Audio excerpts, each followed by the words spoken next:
Atención, atención. Este es un comunicado oficial de emergencia emitido por el Servicio Meteorológico Nacional. La agencia ha informado sobre el peligroso huracán Fifi. Este huracán podría producir vientos de hasta 150 kilómetros por hora y un aumento del nivel del agua que podría provocar inundaciones.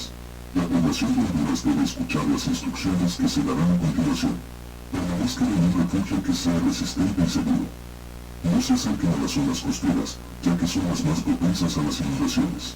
Si residen en una zona costera, diríjanse al interior o a zonas de evacuación.